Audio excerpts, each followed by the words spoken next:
Hello, wonderful people. Today, we're talking about a topic that came up when I was chatting with my friend Chris over coffee this morning. And he asked me a question that kind of jolted me. And he asked, do you ever reach a point with people where you just agree to disagree?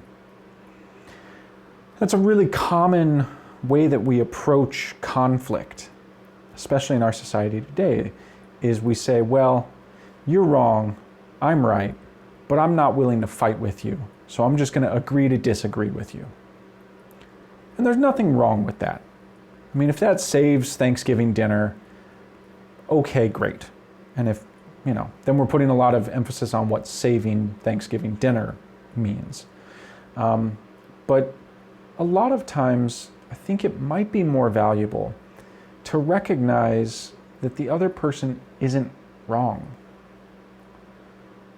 I think a more powerful frame is to recognize that instead of agreeing to disagree, I can agree to accept that everything you say makes sense for you.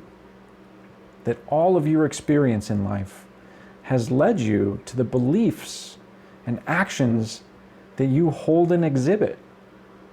And that if I were to have lived your life, I would probably believe the exact same things.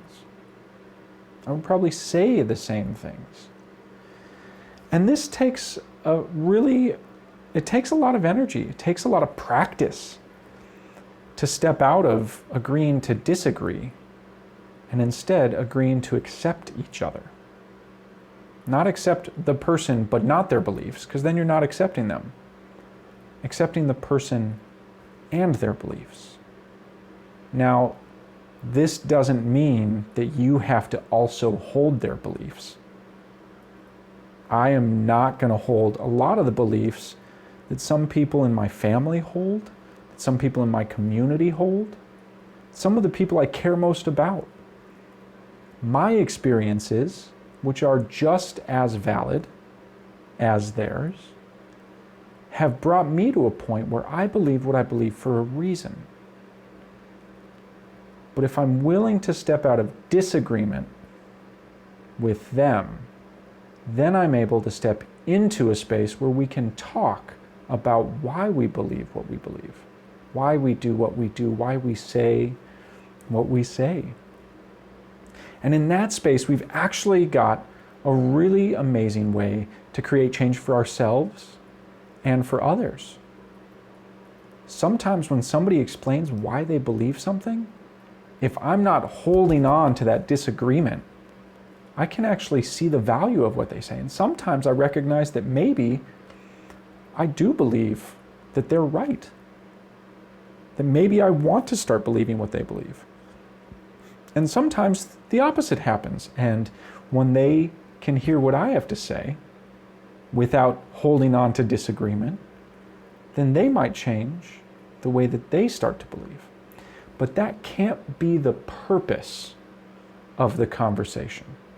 The purpose of the conversation is to be in relationship, to be curious, and to really learn to explore who this other person is and why they showed up to these perfectly valid beliefs.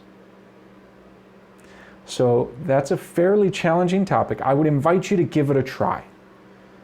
Maybe over Thanksgiving dinner, when that one crazy uncle or aunt shows up and they're just normally a total pain that everybody tends to ignore. Everybody just agrees to disagree. What would happen if you chose to be curious instead? What would that look like? So that's all I've got for you today. I look forward to talking to you again soon, and I hope you have a wonderful, wonderful weekend.